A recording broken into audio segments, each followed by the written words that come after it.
Hi everyone, in this video, we will show you how to unhide photos on iPhone. To unhide photos on iPhone, you need to open up the Photos application.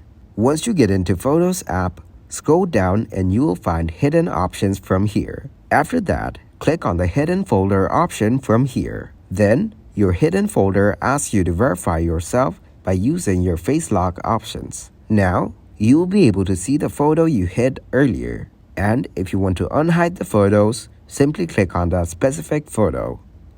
It will show you the drop-down menu where you can find the unhide option. So tap on that photo to unhide your picture from here. After that, the picture will disappear from here. Now, you will be able to see the unhidden picture in the gallery. Thanks for watching, like the video and subscribe to the channel for more content like this.